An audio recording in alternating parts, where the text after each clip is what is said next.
सो students, जब हम class two composite restoration start करते हैं तो सबसे पहले जो इम्पोर्टेंट चीज़ है वो है proper planning and assessment.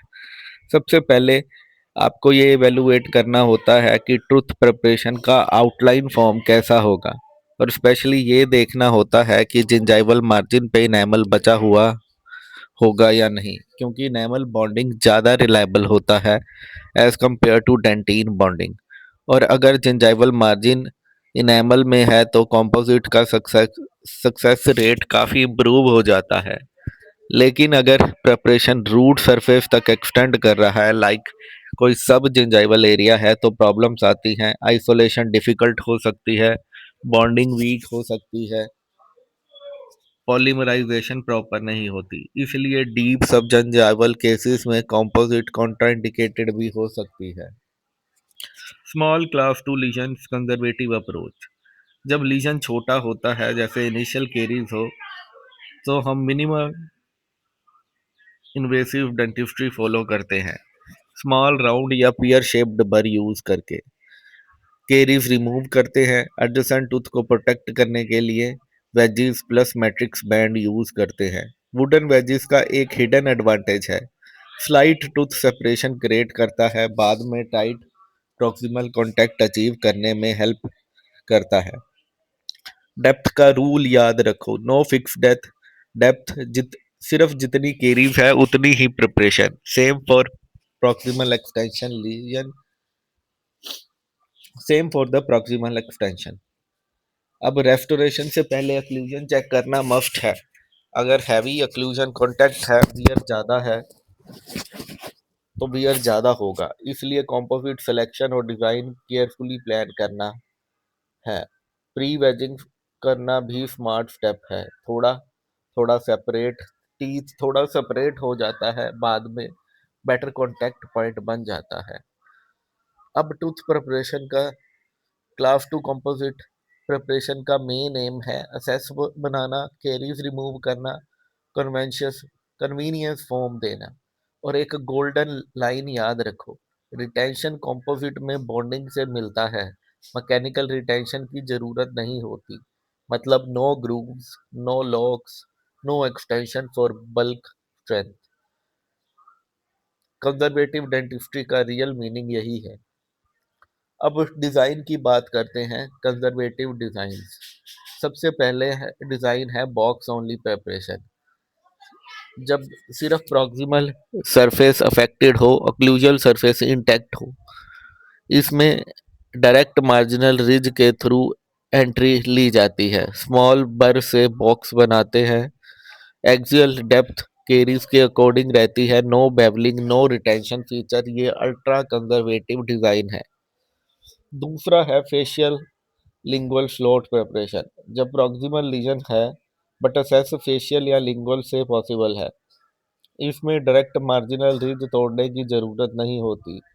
Small round बर यूज होता है, मैक्सिमम टूथ सरफेस प्रिजर्व करते हैं। अब ध्यान रखना है, मार्जिनल रिज अंडरमाइन नहीं करना। अगर रिज वीक हो जाए तो switch to conventional class two cavity. जब मॉडरेट टू लार्ज लीजन हो, जब लीजन बड़ा होता है, प्रिपरेशन थोड़ी ट्रेडिशनल हो जाती है। इसमें ओक्लूजन स्टेप और प्रॉक्सिमल बॉक्स दोनों बनाते हैं। नंबर 330 या 245 बर यूज करते हैं।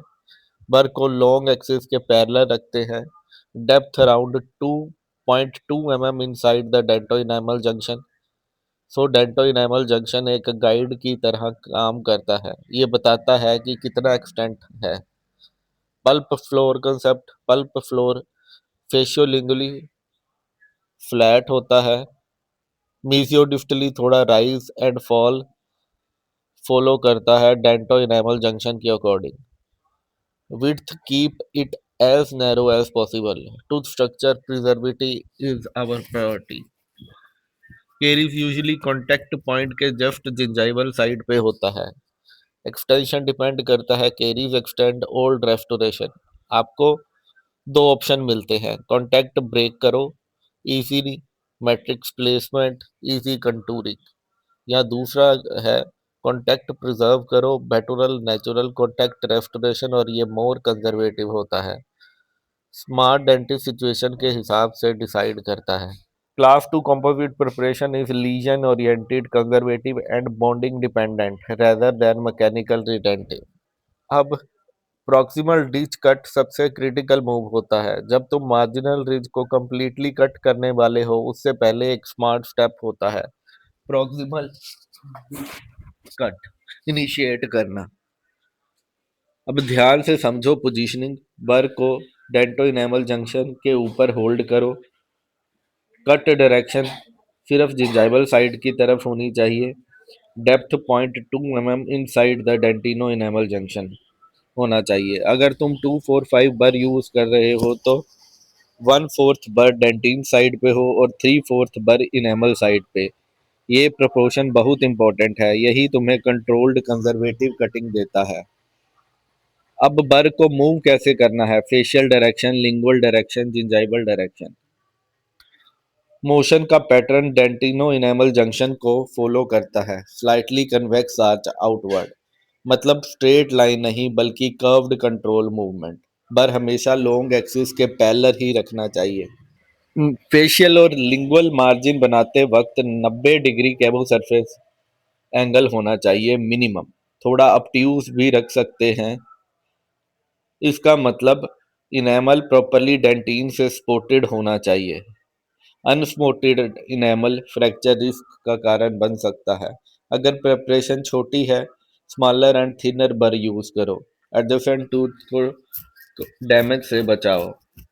अल्टरनेटिव आप फिनिशिंग के लिए चीजल, हैचेट या जीएमटी यूज कर सकते हैं। ये टूल्स फाइन फिनिशिंग और कंट्रोल देते हैं। जिंजाइवल फ्लोर फ्लैट होना चाहिए with 90 degree cavosurface margin. Axial wall 0.2 mm into inside dento enamel junction होनी चाहिए। स्लाइट आउटवर्ड कन्वेक्सिटी, ये कन्वेक्सिटी नेचुरल टूथ कंटूर को मिक करता है। अब इम्पोर्टेंट क्लिनिकल जजमेंट आता है। अगर केरीज ऑलरेडी रिमूव हो चुकी है, प्रिपरेशन कंप्लीट, लेकिन यूजुअली मॉडरेट लार्ज लीजन में एक्सियल एंड पल्पल फ्लोर पे केरीज बची होती है, तो क्या करना है? Selective carious removal. Goal is firm dentin तक क्लियर रखना। टूल्स हम यूज करते हैं राउंड बर, स्पून एक्सकावेटर। कभी कभी एसेस के लिए प्रेपरेशन को थोड़ा इलाज भी करना पड़ता है। अगर डीप केरीज और पल्प वाइटल है, ओवर एक्सकवेट मत करो, पल्प एक्सपोजर का रिस्क बढ़ जाता है। Instead do indirect pulp protection. याद रखो, पल्प एक्सपोज कर दिया, प्रोग्नोसिस डाउन हो सकता है। एक पावरफुल कंसेप्ट है, कंपोजिट एडहेजन बेस्ड रेस्टोरेशन है, इसलिए यहाँ no secondary retention, no grooves, no locks. Occlusion margin पे no bevel, proximal box bevel should avoid. जिंजाइवल मार्जिन पे बेवल बिल्कुल नहीं, but unsupported enamel rod remove करना जरूरी होता है। अगर preparation cemento enamel junction cross करके रूट सरफेस पे चला जाए तो टूथ प्रेपरेशन सेम रहता है, बट बॉन्डिंग के टाइम आइसोलेशन का एक्स्ट्रा ध्यान, मॉइस्चर कंट्रोल क्रिटिकल है। So remember, proximal ditch cut is a controlled dentoenamel guided preparation that ensure conservative caries removal while preserving enamel smooth and facilitating optimal bonding। देखो students, class 2 composite restoration का सबसे critical step क्या है? Matrix application. क्योंकि एमेल्गम की तरह हम composite को कंडेंस नहीं कर सकते, तो प्रॉक्सिमल कॉन्टैक्ट और कंटूर कंप्लीटली मैट्रिक्स पे डिपेंड करता है। मैट्रिक्स के दो मेन रोल है, कंपोजिट को कन्फाइन करना, ओवरफ्लो कंट्रोल, और प्रॉक्सिमल कंटूर और कॉन्टैक्ट डेवलप करना। प्री वेजिंग, अगर तुम स्टार्टिंग में ही वेज प्लेस कर दिया और टाइटन करते रहे प्रेपरेशन के दौरान, तो टीथ स्लाइड सेपरेट हो जाते हैं। बाद में मैट्रिक्स थिकनेस कंपनसेट हो जाती है, फाइनल कॉन्टैक्ट टाइट मिलता है। और एक गोल्डन पॉइंट, कॉम्पोजिट डालने से पहले मैट्रिक्स का डिसेंट टूथ से एक्चुअल कॉन्टैक्ट होना जरूरी है। Matrix selection, ultra thin metal matrix band, most preferred. Thin होता है बेटर कॉन्टैक्ट, इजीली कंटूर होते हैं, क्लियर मैट्रिक्स से बेटर कंट्रोल देता है। मेटल मैट्रिक्स के साथ भी लाइट की ओर इजीली हो जाता है, बस इंक्रीमेंट टेक्निक फॉलो करो। सेक्शनल मैट्रिक्स वर्सेस टॉफल मायर। सेक्शनल मैट्रिक्स बेस्ट चॉइस है, प्री कंटूर्ड होता है, सिंगल थिकनेस होता है, बेटर कॉन्टैक्ट फॉर्मेशन होता है। एडवांटेजेस नेचुरल प्रॉक्सिमल कंटूर बनाना इजी हो जाता है। अब क्वेश्चन क्या है, वाइड कैविटी में रिंग डिफॉर्म कर सकती है, मैट्रिक्स कंटूर खराब हो सकता है। टॉफल मायर मैट्रिक्स तब यूज करें जब प्रॉक्सिमल सर्फेसिस इन्वॉल्व हो। अल्ट्रा थिन बैंड यूज करो, बैंड को पहले बर्निश करो नेचुरल कंटूर देने के लिए। Matrix placement rule, matrix band gingival side at least 1 mm extend करो, ओक्लूजल साइड पे मार्जिनल रिज से ऊपर तक। ओवर एक्सटेंशन अवॉइड करो। वेज प्लेसमेंट, मैट्रिक्स को होल्ड एंड स्टेबलाइज करना, टिथ को स्लाइट सेपरेट करना, जिंजाइवल ओवरहैंग प्रिवेंट करना। ये है मैट्रिक्स के 3 फंक्शन। यूजुअली लिंगुअल साइड से लार्जर एम्ब्रेजर से स्मॉलर की तरफ, यही इसका प्लेसमेंट है। आइडल वेज ट्रायंगुलर शेप होना चाहिए। रबर डैम केस में थोड़ा लुब्रिकेंट यूज कर सकते हो for easy insertion. Never bulk fill class 2 composite, increment technique use करो। इंक्रीमेंट टेक्निक बेटर क्योरिंग देता है, पॉलीमराइजेशन श्रिंकेज कम होता है और मार्जिनल सील इंप्रूव होता है। The technique for increment is oblique increment technique. पहले फर्स्ट इंक्रीमेंट, सेकंड इंक्रीमेंट और थर्ड इंक्रीमेंट। जो फर्स्ट इंक्रीमेंट है वो जिंजाइवल फ्लोर पे प्लेस करो, स्लाइटली फेशियल लिंगुअल वॉल तक एक्सटेंड करो, थिकनेस लेस देन 2 mm होनी चाहिए। ये लाइट से सबसे दूर होता है, जिंजाइवल सील यहीं बनता है। सेकंड, ऑपोजिट वॉल पे लिंगुअल या फेशियल वॉल पे बॉक्स का 2/3 फिल करो। Final increment remaining portion fill करो, मार्जिन रिज बिल्ड करो। हर इंक्रीमेंट मैक्सिमम 2 mm थिकनेस होना चाहिए। जब फाइनल वाला इंक्रीमेंट प्लेस करो, मैट्रिक्स को एडजेसेंट टूथ के साथ प्रेस करो, बर्निशर से सपोर्ट दो, फिर लाइट क्योर करो। परफेक्ट टाइट प्रॉक्सिमल वॉल, यही रिजल्ट आता है। प्रॉक्सिमल बॉक्स कंप्लीट होने के बाद ओक्लूजल पार्ट रिस्टोर करो, क्लास 1 टेक्निक जैसे anatomical layering technique, dental shade inside, enamel shade outside, natural tooth जैसा अपीयरेंस। मैट्रिक्स रिमूव करने के बाद फेशियल से क्योर क्योर करो, लिंगुअल से क्योर करो, फिर इमीडिएट फिनिशिंग और पॉलिशिंग करो। Sticky composite, pre heating composite up to 70 degree Celsius, viscosity कम होती है, फ्लो इंप्रूव होता है और मार्जिनल अडेप्टेशन बेटर होता है।